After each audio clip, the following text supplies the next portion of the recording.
Right. Let's discuss why we need to be responsible when complaining. Okay. So I'm gonna touch on some modern phenomena when discussing this to use as examples.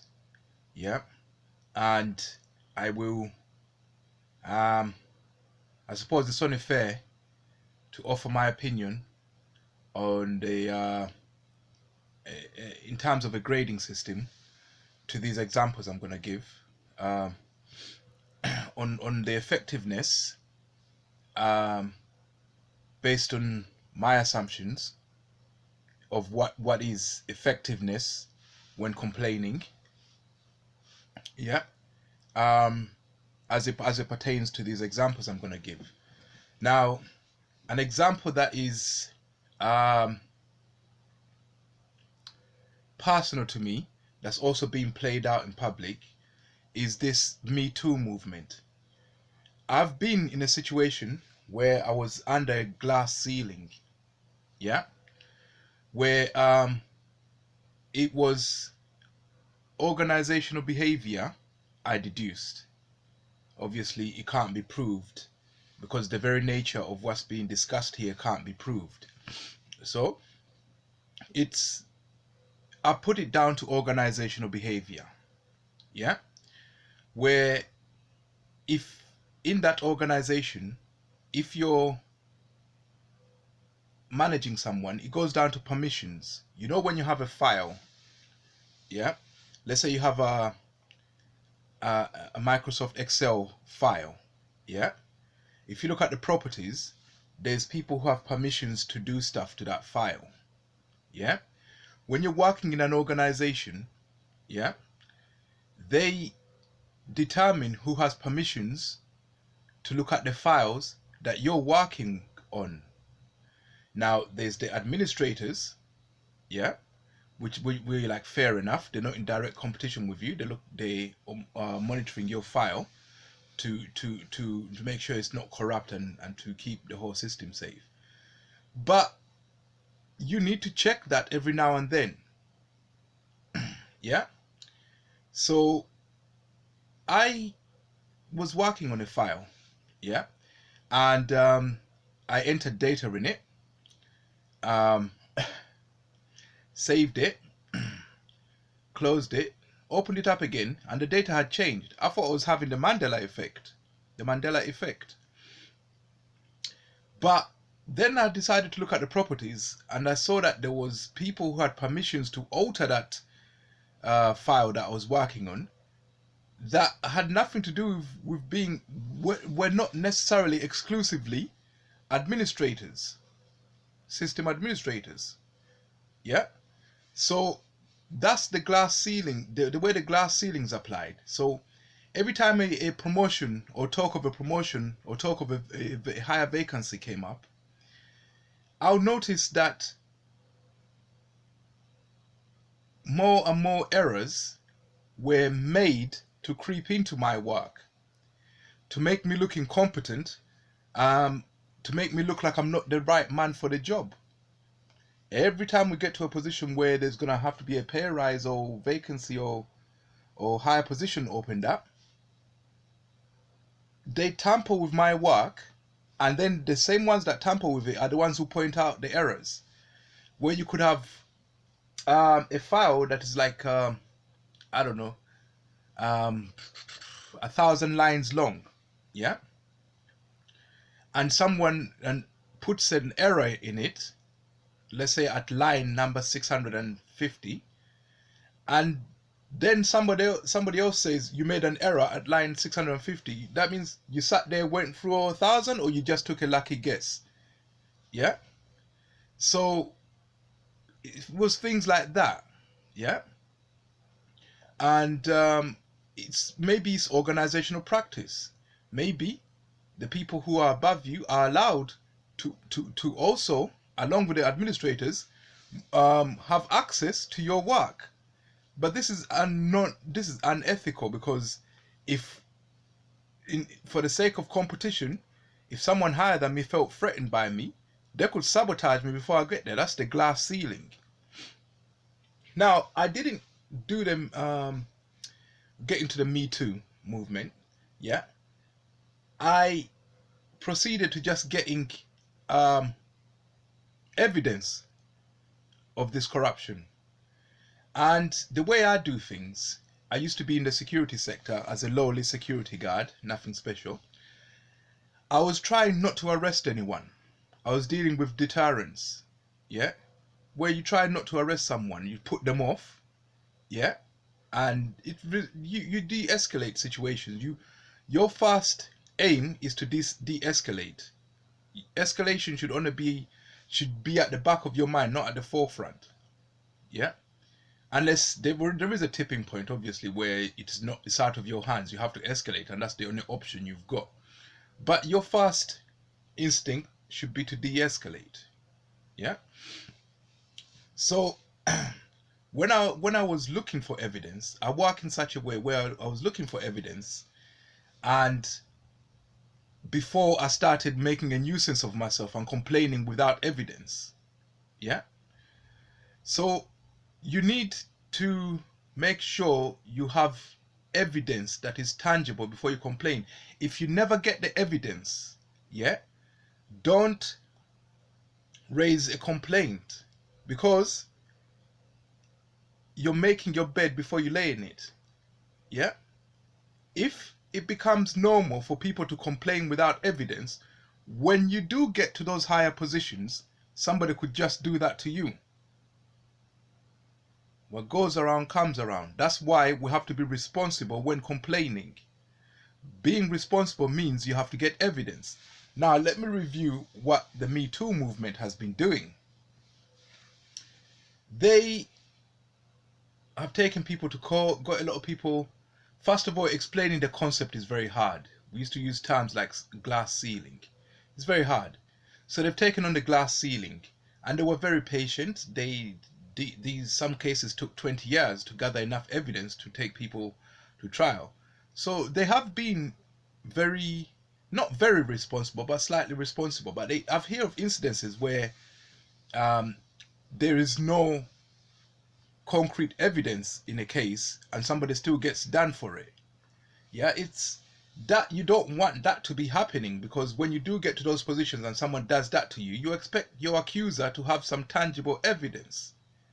Yeah. So I will give them a B plus. Yeah. I'll give them a B plus. All right. I was going to use another example, but people might not want to hear it. So I'll stop there. Because this was also something that's personal to me, that touches me too. Yeah. Yeah. Yeah, because I can give examples in my life that would be considered Me Too right now. Yeah. So in terms of complaining, evidence gathering is very important. If you don't have evidence, yeah, complaining is not the best choice. The choice I decided to take was to get evidence, yeah. In terms of, for example, when you're looking at files that are put on a system that you're working on, I got evidence, yeah, but then I got evidence of the perpetrator covering his tracks. Now remember what I told you about being security. I deter them, and when they go away, I don't pursue it. All right. So I put the perpetrator in a position where they had to cover their tracks.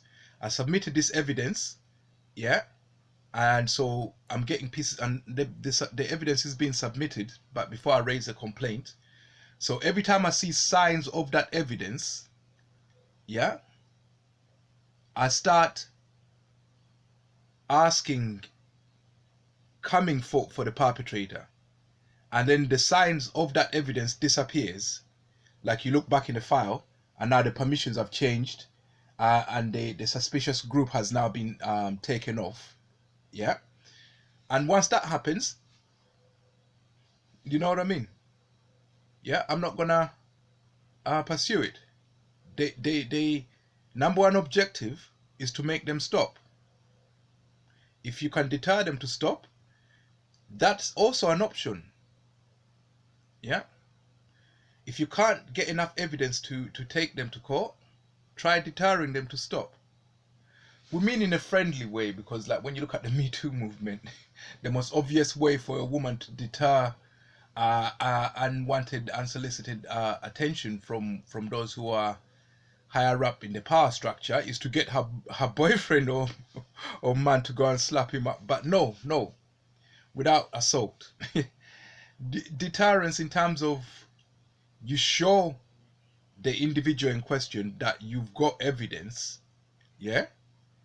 But it's kind of cat and mouse. They might call you bluff that you've got evidence, yeah, and you make them stop, and they stop. That's how Jesus Christ wanted to explain forgiveness to us. Yeah. So you have to know when to forgive. Once you've achieved your objective, the harassment has stopped. What would you gain? Okay, you could get a financial gain or a monetary gain, but you lose out on certain things.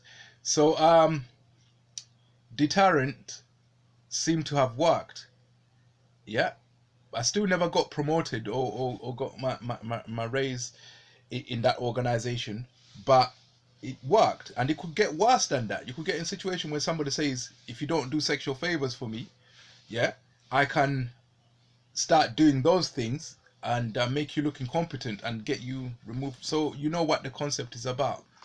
Um, so that approach that the Me Too took, I suppose, it, if you got enough evidence, then of course by all means do that.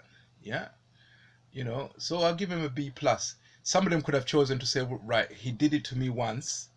Yeah, he stopped. Yeah, I made him stop. It's about gaining your respect and your dignity. If I can make him stop, then the power shift.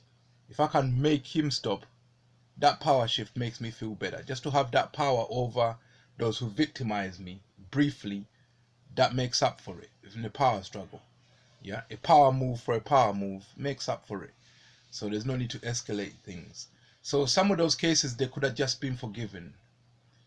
But if it was to an extent where somebody lost their livelihood, then how can you forgive that? Yeah. So I'll give them a B plus because there were some people whose careers were completely decimated by that kind of corruption. Yeah. So I'll give them a B plus, not an A. B.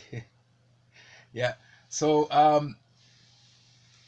it's also useful to consider the root of corruption. It's the community itself. Everyone who does anything in this world is born from somewhere and has a support structure and a community. Yeah?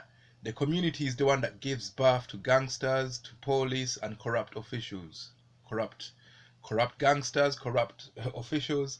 It's the community that gives birth to that. And the root of all corruption is laziness and greed.